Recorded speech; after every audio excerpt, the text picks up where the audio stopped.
당신을 밤새 뒤척이게 했던 그 억울하고 답답한 마음, 사실은 딱 90초면 깃털처럼 가볍게 날려 보낼 수 있답니다.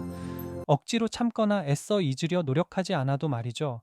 혹시 어제 누군가 무심코 던진 말 한마디가 아직도 가슴 한구석에 가시처럼 콕 박혀 있나요?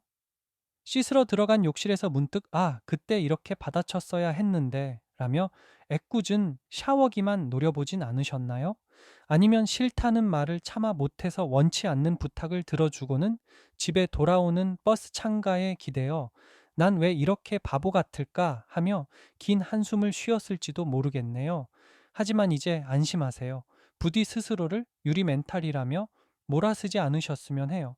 그건 당신의 마음이 약해서가 아니라 타인의 감정을 읽어내는 당신의 공감 안테나가 남들보다 훨씬 성능이 좋기 때문이거든요. 남들은 둔에서 놓치는 미세한 표정과 분위기까지 4K 화질처럼 선명하게 읽어내는 그 섬세함은 사실 아주 귀하고 따뜻한 재능이랍니다.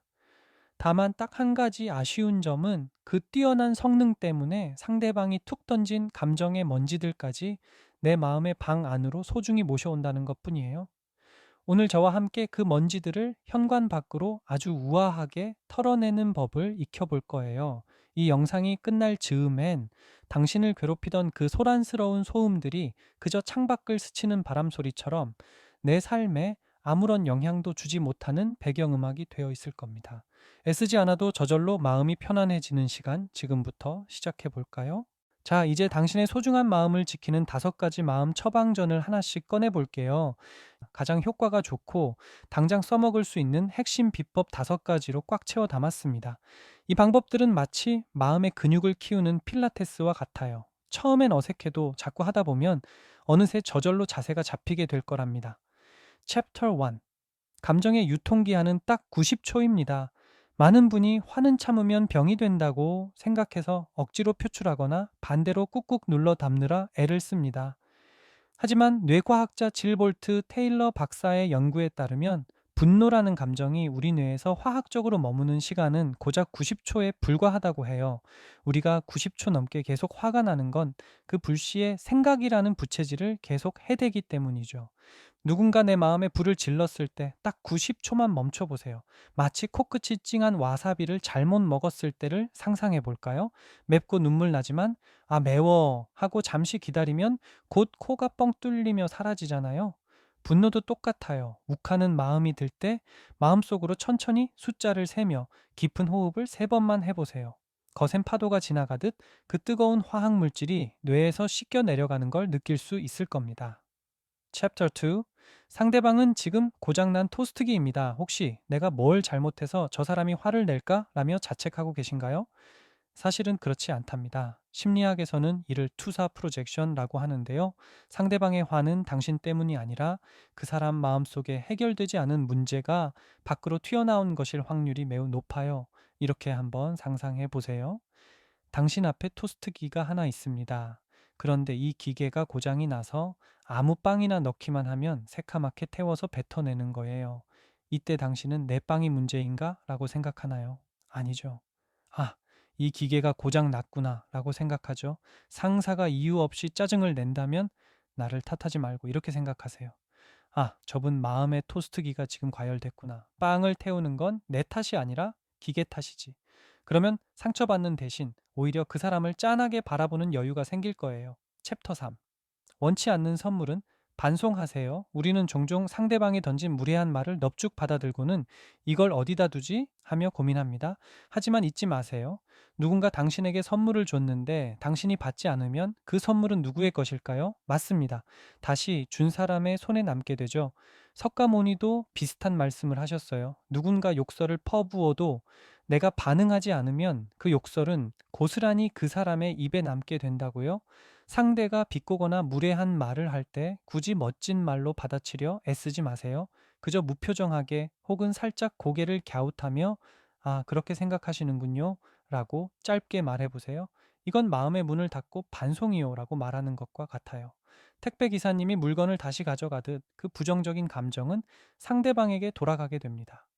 챕터 4. 말 속에 숨겨진 진짜 자막 읽기. 사람들은 종종 자신의 속마음을 정반대로 표현하곤 합니다. 이걸 곧이곧대로 들으면 상처가 되지만 번역기를 돌려서 들으면 전혀 다르게 들려요. 예를 들어 부모님이 너는 대체 언제 철들래? 라고 잔소리하신다면 그 말의 진짜 자막은 나는 네가 험한 세상에서 다칠까 봐 너무 걱정된단다 일 수 있어요. 친구가 너 요즘 좀 변한 것 같아 라고 쏘아 붙인다면 사실은 나 좀 외로워 예전처럼 나랑 더 친하게 지내줘 라는 뜻일지도 모릅니다. 상대의 날 선말 뒤에 숨어 있는 두려움과 외로움을 발견해 보세요. 공격적인 말은 사실 나 좀 알아줘 라고 외치는 서툰 투정일 때가 많답니다. 비난을 요청으로 번역해서 듣는 순간 화살 같던 말들이 솜사탕처럼 힘을 잃게 될 거예요. Chapter 5. 내 마음의 VIP 라운지. 관리하기 마지막으로 가장 중요한 이야기입니다. 당신의 마음은 아무나 드나들 수 있는 공중 화장실이 아니에요. 아주 고급스럽고 프라이빗한 VIP 라운지랍니다. 이 라운지에는 정말 소중하고 나를 아껴주는 사람들만 입장할 자격이 있어요. 그런데 우리는 종종 지나가는 행인 일, 나를 잘 알지도 못하는 악플러, 무례한 직장 동료를 이 귀한 라운지에 들이고는 상석을 내어줍니다. 그리고 그들이 흑발로 라운지를 더럽히는 걸 지켜보며 괴로워하죠. 이제부터는 마음의 경호원이 되어주세요.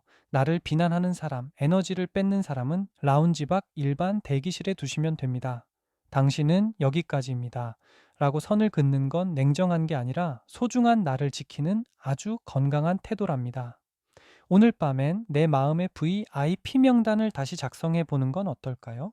물론 오늘 우리가 나눈 이 마음의 기술들이 하루아침에 완벽하게 손에 익지는 않을 거예요. 자전거를 처음 배울 때 비틀거리는 게 당연하듯 내일 또 누군가의 말에 마음이 살짝 흔들릴 수도 있습니다. 하지만 괜찮아요. 정말 괜찮습니다. 중요한 건 완벽하게 방어해내는 결과가 아니라 소중한 나를 지키려고 마음먹은 그 기특한 시작이니까요. 서툴러도 좋으니 하루에 딱 한 번만 오늘 배운 방법들을 가볍게 떠올려 주세요. 한 달 뒤 조금 더 단단해져 있을 당신을 한번 상상해 볼까요? 예전 같으면 며칠을 알았을 뾰족한 말 한마디에도 아, 저분 마음의 토스트기가 고장 났네 하며 툭 털어버리고 좋아하는 음악을 흥얼거리는 여유로운 모습 말이에요. 타인의 감정에 휘둘리지 않고 온전히 나를 아껴주는 그 평온한 자유. 당신은 이미 누릴 자격이 충분하답니다. 그러니 오늘 밤은 이불 속에서 지난 일의 후회 대신 따뜻한 칭찬을 덮어주셨으면 해요. 내 가슴을 가만히 토닥이며 나직이 말해주는 겁니다. 오늘 하루도 버티느라 참 애썼어. 너는 지금도 충분히 잘하고 있어. 라고요. 당신의 마음이 어제보다 조금 더 편안해지길 진심으로 응원합니다.